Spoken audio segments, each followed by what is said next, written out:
एक ट्रेडर का काम सिर्फ ट्रेड करना नहीं होता।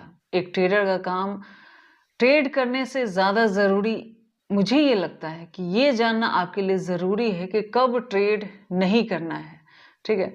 क्योंकि ज़्यादातर टाइम में आप देखोगे कि आप मार्केट से पैसा बना तो रहे हो, लेकिन बहुत सारे टाइम में आप बस मार्केट में पैसा बचा नहीं पा रहे हो, इसलिए आप खाली हो जा रहे हो, ठीक है?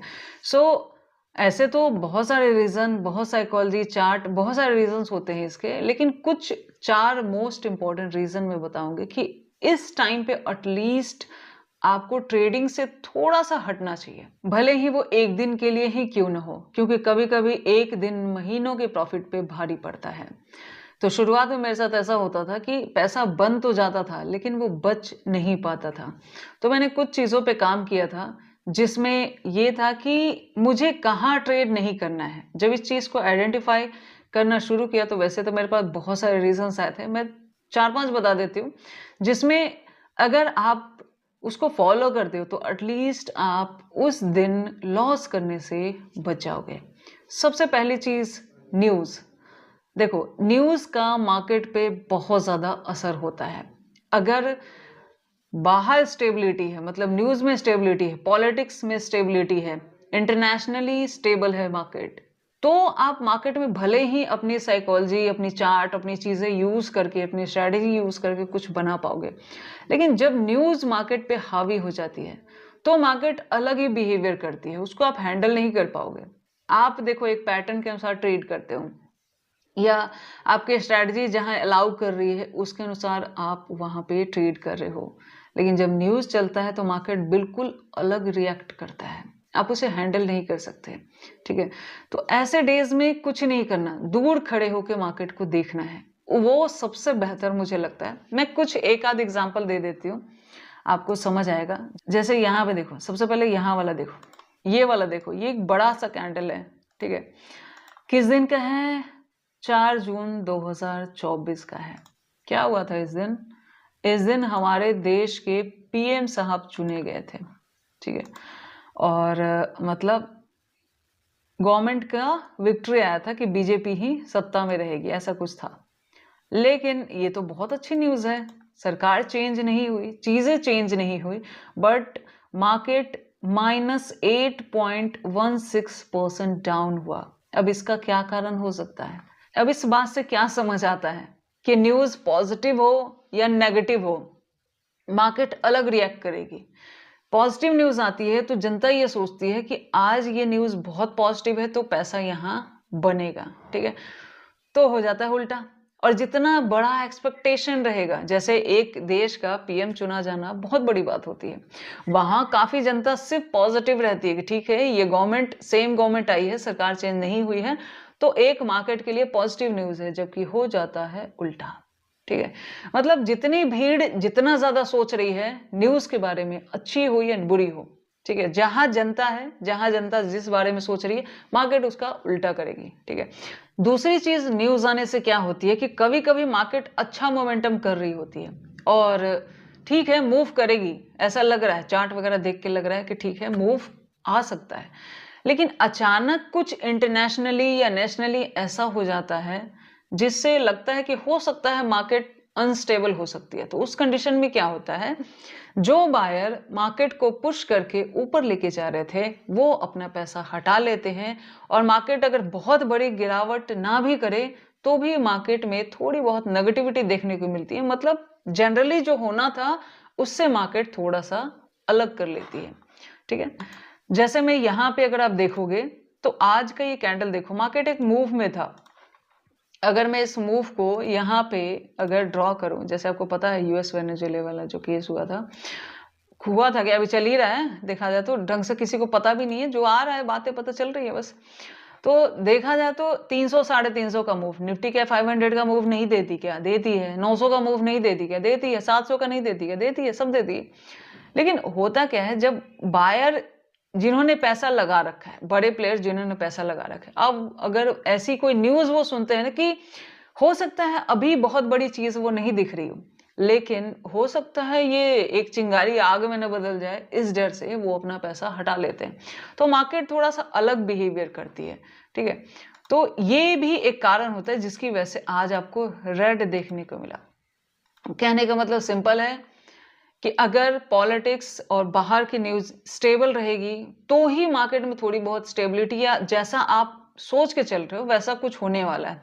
लेकिन अगर कुछ थोड़ा बहुत भी अलग होता है, तो मार्केट में अलग बिहेवियर हो जाता है। ऐसे टाइम पे आपको बचना चाहिए, ना कि कमाने का सोचना चाहिए। आप कमाओगे नहीं, गारंटेड नहीं कमाओगे।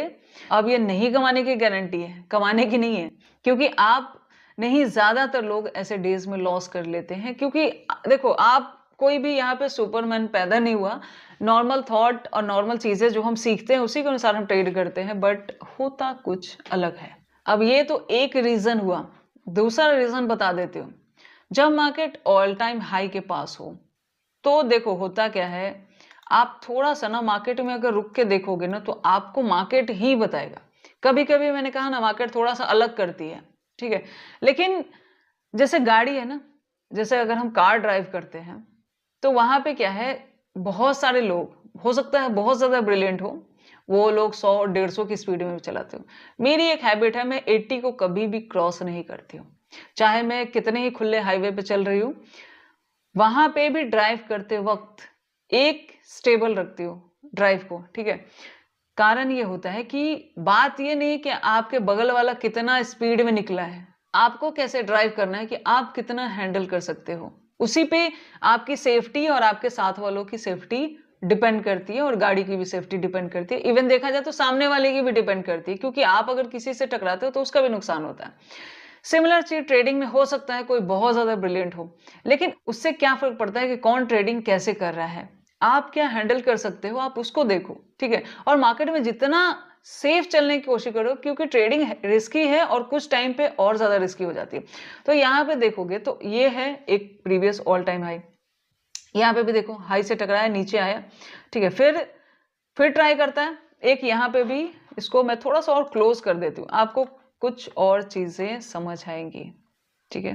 इसको थोड़ा सा ऐसे हमने क्लोज कर दिया, ठीक है? अब यहाँ देखो, एक ये आ गया all time high previous, okay?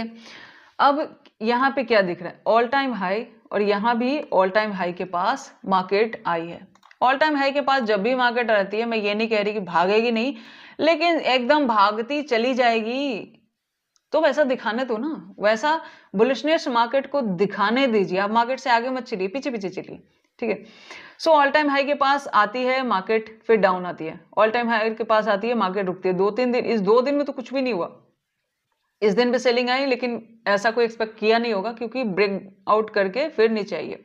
तो ये 3 दिन भी देखा जाए तो पैसा बना नहीं बना, ठीक है? ऑल टाइम हाई के पास मार्केट चली तो आई, लेकिन अब एकदम चढ़ती ही चली जाएगी। अगर ऐसा है तो कैंडल्स को दिखने दीजिए, अदरवाइज ऑल टाइम हाई के पास थोड़ा सा ब्रेक लगाइए। जैसे रोड पे ब्रेकर आता है ना, तो थोड़ा सा स्लो डाउन करते हैं ना गाड़ी, वैसे ही काम मार्केट में है कि जब लग रहा है कि ऐसा कुछ हो सकता है। अब यहाँ पे भी देखो, प्रीवियस देखो, ऑल टाइम हाई, यहाँ पे भी देखो ऑल टाइम हाई, क्या हुआ है इन दोनों जगह पे, तीनों जगह पे आपको क्या देखने को मिलेगा, ठीक है?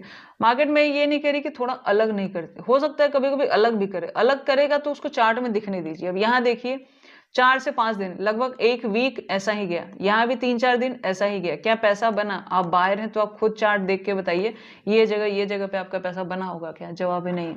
तो कहने का मतलब ये है कि जब ऑल टाइम हाई के पास आए, जब थोड़ा सा देखो मार्केट में कुछ ये सब जो है ना स्पीड ब्रेकर्स है, थोड़ा सा रुको, कई लोग पैसा निकालते हैं, कई लोग हटाते हैं, मार्केट को दिखाने दो वैसी पॉजिटिविटी, तो आप वहां पे ट्रेड कर सकते हो। जैसे आज का ही देखोगे अगर, तो इसमें क्या दिख रहा है कि मार्केट क्लोजिंग प्राइस के नीचे आ गई है, नेगेटिविटी शो करिए, ना कि यहाँ बुलिश कैंडल बना के ऊपर जा रही है। तो ऐसा कोई भी साइन नहीं था कि आपको यहाँ बहुत ट्रेड करने की जरूरत थी। तो दूसरा रीजन ये होता है। देखो, इसको हटा देते हैं, तीसरी चीज की बात कर लेते हैं। प्रीवियस डे अगर मार्केट में बाइंग आई है तो तुरंत आप सेलिंग एक्सपेक्ट नहीं कर सकते। मैं ये नहीं कह रही कि कुछ चांसेस में नहीं होगा, लेकिन ज्यादातर टाइम पे नहीं होगा ऐसा, ठीक है? ज्यादातर टाइम पे या तो मार्केट वॉलेटाइल रह जाएगी या थोड़ा और बाइंग जाएगी, तो उसमें बनेगा आपको। अब सेलिंग में आ गई ना एक, मतलब कल अगर ग्रीन कैंडल बनी है तो आज आप तुरंत रेड एक्सपेक्ट नहीं कर सकते, आपको नहीं करना चाहिए। अगर कभी मार्केट कर भी दे तो भी आपको ऐसा नहीं करना चाहिए। देखो, एक ट्रेडर को ये जानना चाहिए कि मार्केट में ज़्यादा क्या होता है। मतलब अगर कोई चीज़ 10 बार हो रही है तो 10 बार में से 6 बार क्या हो रहा है और 4 बार क्या हो रहा है। ठीक है, 4 बार उल्टा होगा और 6 बार, अब इसमें से कई बार ऐसा होगा कि 3 बार ये होगा, 7 बार ये होगा। मतलब बाइंग में बाइंग प्लस होती जाएगी और सेलिंग कम आएगी। ठीक है, सो अगेंस्ट तुरंत नहीं चल सकते, बाकी अपना अपना तरीका है। जैसे यहाँ पे देखो, एक बाइंग आई है, तुरंत ये यहाँ पे तो चलो थोड़ी सी रेड कैंडल दिखाई भी है। यहाँ देखो क्या बना इस दिन में। क्या ये एक बायर का मार्केट है? बिल्कुल भी नहीं। बाइंग आई है, अगर मार्केट नहीं जा पाती है तो ये 2 दिन देखो क्या पैसा बना, नहीं बना। ठीक है, एक बाइंग आई, इस 2 दिन 3 दिन को देखो पैसा बना, नहीं बना। ऐसा ही होता है जब बाइंग आती है, फिर देखो जब थोड़ा सा मार्केट रुकने लगती है तो बहुत ज्यादा सेलिंग भी नहीं आ पाती। आपके सामने ही ये सारा चार्ट है। ठीक है, जब भी बाइंग आती है थोड़ा सा मार्केट फिर वहां पे रुकने की कोशिश करती है। ये बाइंग है तो देखो अब सेलिंग तुरंत बहुत ज्यादा नहीं आ रही। तो मतलब अगर मार्केट थोड़ा सा बाइंग बुलिशनेस दिखा रही तो आप तुरंत सेलिंग में मत जाओ। अगर नहीं समझ आ रहा तो वेट करो बहुत बड़ी, जैसे यहाँ पे अब देखो, यहाँ पे अब बाइंग के बाद एक सेलिंग भी आ गई। तो ये वही चीज है कि कभी कभी ऐसा होगा और ज्यादातर डेज में ऐसा नहीं भी होगा। तो मेरी बात करें तो जनरली अगर मार्केट में बाइंग दिख रही है तो मैं तुरंत सेलिंग में नहीं जाती, अगर सेलिंग दिख रही है तो मैं तुरंत बाइंग में नहीं जाती। मार्केट का पैटर्न और मार्केट की चीजें और प्रीवियस डे को बिल्कुल हम अवॉइड करके भी नहीं चल सकते हैं। नेक्स्ट चीज ये होती है, यहाँ पे देखिए इस प्राइस को देखिए, प्रीवियस क्या हुआ नहीं हुआ, छोटा सा यहीं पे देखिए। जब यहाँ से मार्केट डाउन आ रही है तो इस प्राइस को अगर मैं अकॉर्डिंग टू प्राइस एक्शन देखूं तो मार्केट एक लोअर हाई एक पैटर्न बनाती हुई मार्केट जो है नीचे की तरफ को आ रही है।